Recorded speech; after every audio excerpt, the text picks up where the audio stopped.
Cancer পেশেন্টদের আমরা অনেক সময় একটা টেস্ট করতে বলি, সেই টেস্টটার নাম হচ্ছে ফিশ টেস্ট। তো এই টেস্টটা কি? ফিশ টেস্ট হচ্ছে ফ্লোরোসেন্স ইন সিটু হাইব্রিডাইজেশন।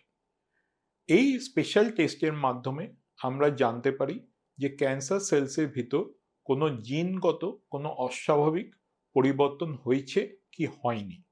আমরা নানান রঙে ফ্লোরোসেন্স ব্যবহার করে এই জিনের এই অস্বাভাবিক পরিবর্তন হয়েছে কি হয়নি সেটা জানতে পারি। এই টেস্ট আমরা কেন করি? এক, ক্যান্সারের ডায়াগনোসিস কনফার্মড হওয়ার জন্য। কিছু ক্যান্সার আছে যার ডায়াগনোসিস কিন্তু আমরা কনফার্ম করতে পারি এই ফিশ টেস্টের মাধ্যমে, যেমনি ইভিং সার্কোমা বা ক্রনিক মাইলয়েড লিউকেমিয়া, যেটাকে আমরা এক ধরনের ব্লাড ক্যান্সার বলি।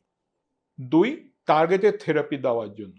অনেক ক্যান্সার পেশেন্টদের যদি জিনটা যদি বেশি মাত্রায় থাকে, যেমনি ব্রেস্ট ক্যান্সার পেশেন্টদের HER2 জিনটা, তখন তাদেরকে আমরা টার্গেটেড থেরাপি দিই। বা অনেক লাং ক্যান্সার পেশেন্টদেরও কিন্তু আমরা টার্গেটেড থেরাপি দিই এই ফিশ টেস্ট করার পর। তিন, প্রগনোসিস মানে ক্যান্সারের আউটকাম কেমন। আমরা জানি কিছু ক্যান্সার্সের আউটকাম ভালো হয়, কিছু ক্যান্সার্সের আউটকাম খারাপ হয়।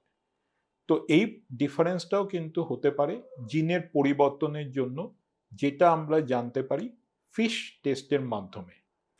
চার, রেসপন্স টু দ্য ট্রিটমেন্ট মানে চিকিৎসায় কেমন ফলাফল হচ্ছে সেটাও কিন্তু আমরা বুঝতে পারি ফিশ টেস্টের মাধ্যমে, যেমনি ক্রনিক মাইলয়েড লিউকেমিয়া, যেটা এক ধরনের ব্লাড ক্যান্সার।